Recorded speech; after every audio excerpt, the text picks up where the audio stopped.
At 4:13 a.m. local time on August 7, 2025, the pre-dawn sky over Russia's Krasnodar Krai remained shrouded in darkness, offering no hint of the calculated chaos about to unfold. No fiery trails streaked across the horizon, no thunderous roars from jet engines or missile launches disturbed the quiet. Instead, an invisible armada 82 Ukrainian drones, traversing over 500 kilometers from launch points near the Black Sea and Donbass regions, converged on one of Russia's most heavily fortified energy hubs. The question that would soon dominate military briefings, intelligence reports, and global headlines: how did this swarm penetrate a superpower's multi-layered air defense shield?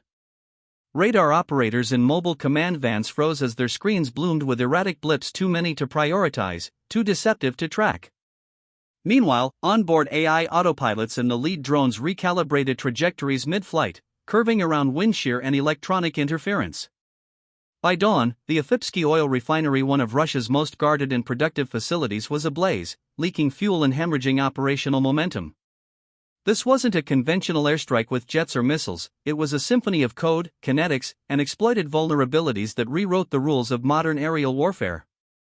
In the detailed analysis that follows, expanded over several thousand words, we'll dissect how Ukrainian drones employed AI to outmaneuver Panzer S-1 defenses, why striking oil hubs like those in Krasnodar proves deadlier than targeting advanced weapons systems, and the stealth science enabling low-altitude warflight.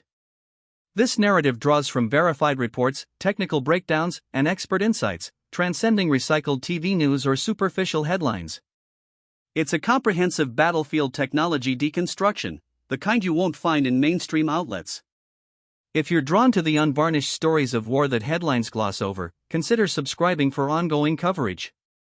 Did you know the Krasnodar complex, including the Aphipsky refinery, processes over 12 million tons of fuel annually, powering Russian tanks, jets, and warships across multiple fronts? On that August night, 82 Ukrainian drones targeted the region, with at least 42 breaching defenses to inflict damage. Their breakthrough wasn't mere audacity, it fundamentally altered aerial warfare paradigms. The night over Krasnodar erupted like magnesium flares, a wall of sound not from cascading bombs, but from the air itself being torn by high-speed unmanned aerial vehicles, UAVs, slicing through low-cloud decks at speeds up to 420 knots. Below, Russia's vital energy artery pulsed with liquid gold, pipelines and storage tanks feeding refined products to the Kremlin's sprawling military machine. Inside Russian mobile command vans, operators stared at monitors blooming with hostile contacts, 82 blips emerging low and fast from the Black Sea vector and Donbass approaches. Radar sweeps struggled to discriminate amid the electronic clutter, echoes multiplying like ghosts in the machine. High above, or rather, perilously low, the lead drone's AI autopilot processed wind drift, infrared cross-sections, and threat vectors in milliseconds. Its singular mission: deliver 50 pounds of high explosives into the core of Russian oil processing. No fanfare, no warnings, just precision engineered in the shadows. The Krasnodar oil processing complex, encompassing facilities like Aphipsky, isn't merely an industrial site, it's a strategic lifeline. Aphipsky alone processes over 6.25 million tons of crude annually, contributing about 2.1% to Russia's total refining capacity and supplying diesel, aviation fuel, and gasoline critical for military operations in Crimea, Donetsk, and the Black Sea Fleet. Its defenses form a formidable triad: Panzer S-1 point defense systems with rapid-fire guns and missiles for close-in threats, TOR-M2 short-range surface-to-air missiles, SAMs, for mid-altitude intercepts, and overlapping radar networks tied to regional command nodes for early warning. The refinery infrastructure itself is hardened against sabotage, flame suppression systems, blast walls, and redundant pumps designed to mitigate fires and explosions. Yet, the true vulnerability lies in economic resilience. As long as Krasnodar runs uninterrupted, Russia's fuel logistics can absorb battlefield losses. Ukrainian planners recognized that a single, synchronized strike could cascade through Russia's war economy, stalling mechanized advances, grounding air sorties, and igniting civilian unrest at home. The target wasn't just petroleum, it was operational momentum, and in protracted conflicts, momentum outweighs raw resources. These weren't rudimentary flying machines, they were strategic chess pieces, each engineered to exploit fissures in Russia's defensive architecture. Some bore warheads for direct kinetic kills, others carried no payload at all, serving as electronic decoys. Every drone contributed to a unified algorithm of deception and destruction. By the time Russian radars discerned real threats from phantoms, the window had closed.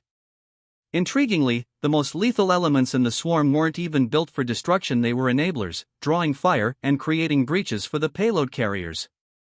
Achieving penetration to Krasnodar demanded more than range. The refinery lies deep in Russian territory, over 500 kilometers from Ukrainian-held launch sites, necessitating routes that skirted early warning radars in Bryansk and Rostov. High-altitude flights would expose drones to long-range SAMs like the S-400, low-altitude paths conserved fuel but risked terrain collisions or power line entanglements. Synchronization posed another hurdle. Striking multiple units, distillation towers, railway choke points, and gas processors required millisecond precision to overwhelm defenses.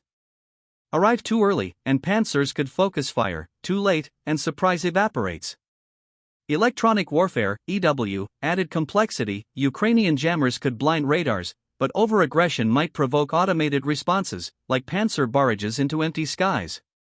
Mission modeling accounted for every variable: wind patterns, battery drain, signal interference. Yet once drones crossed the border, physics and embedded code dictated outcomes, not Kiev's controllers. The strike package evolved into a layered aerial ecosystem, blending autonomy with deception. Core components included the UJ-22 airborne drones, piston-powered, low-observable platforms cruising at 120 knots with 1,000-kilometer ranges and 20-kilogram warheads optimized for piercing industrial machinery. Complementing them were Beaver drones, composite airframes with reduced radar cross-sections, RCS, for GPS-denied environments, and improvised loitering munitions from commercial UAV bases, equipped with thermal masking to evade infrared detection at refineries. Navigation fused inertial systems, gyroscopes and accelerometers, with GLONASS/GPS spoof-resistant modules and AI-driven visual recognition. This AI didn't merely observe, it analyzed heat signatures from active distillation units, prioritizing targets dynamically, e.g., a tower at 95% thermal output for maximum disruption. EW integration formed a protective veil. Decoy drones broadcast false identification, friend or foe, IFF, signatures, mimicking cruise missiles to saturate panzer sensors. Some emulated radar profiles of manned aircraft, drawing fire away from strikers. Power management was algorithmic. Drones adjusted throttle and altitude to minimize acoustic footprints, flying at 300 feet above ground level, AGL, over farmlands where they blended with ambient wind noise.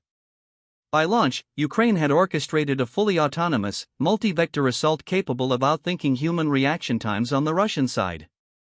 At 1:13 a.m., Aphipsky's night shift hummed routinely, steam stacks glowing, pressure gauges steady.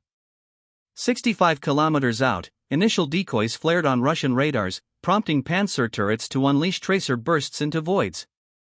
Seconds later, the primary Wave 42 drones exploited the coverage gap, shadowing the decoy's electronic bloom.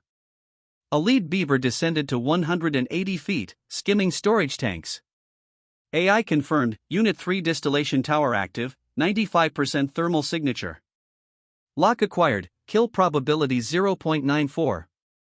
Impact at 410 knots unleashed kinetic energy akin to a 1-ton vehicle at 120 miles per hour. The blast tore open the column, spewing 70-meter flames. Fires cascaded to adjacent lines. Within minutes, simultaneous strikes hit the rail yard and gas compressor, severing supply arteries to southern military districts. Ukrainian reconnaissance satellites captured thermal imagery, 3 units offline, heat blooms plummeting 80% in 25 minutes. Economic toll? Tens of millions in immediate losses, with broader impacts rippling through Russia's supply chain. Refineries don't reboot swiftly, damaged columns demand specialized repairs, idling operations for weeks or months. For frontline units, this translated to fuel rationing, curtailed sorties, and slowed offensives. For Ukraine, this transcended retaliation. It was precision economic warfare, compliant with armed conflict laws by focusing on military-linked infrastructure while exploiting Russia's fuel dependency. In Moscow, fallout was swift. State media minimized damage amid viral satellite photos. Commanders faced dilemmas: prioritize tanks or jets? Lost momentum proved elusive to reclaim. Warfare now intertwines data streams, supply chains, and fuel lines. For deeper dives into evolving tech, tactics, and strategies, subscribe. Stay informed. Knowledge is the ultimate weapon in today's battlespace. To fully appreciate this strike's context, consider Ukraine's escalating drone campaign against Russian energy assets in 2025. By August, over 81 refinery attacks had reduced capacity by 10 to 17%, with March seeing 5 sites hit in one night. The Aphipsky hit followed patterns. On August 3, drones ignited a Sochi oil depot. August 2 saw Rosneft's Novokubishevsk damaged. Russia's response: export bans, reserve draws, limited today's supply, faltered amid surging gasoline prices, 40 to 50% hikes to 71,970 to 81,337 rubles/ton. Drone tech evolved rapidly, from FPVs in 2022 to long-range Ludiai/Beaver models by 2025, with fiber optics countering jamming. Production scaled to thousands monthly via decentralized networks. Russia bolstered defenses: nets, jammers, Panzer redeployments, but drones' adaptability prevailed, success rates dipping yet persistent. Global ramifications: nations like Taiwan study asymmetric tactics, energy security redefines conflicts. If a $50,000 drone swarm inflicts billions in losses, envision 10,000 reshaping superpowers. Warfare prioritizes reach, resilience, reason. Ukraine just redefined the field.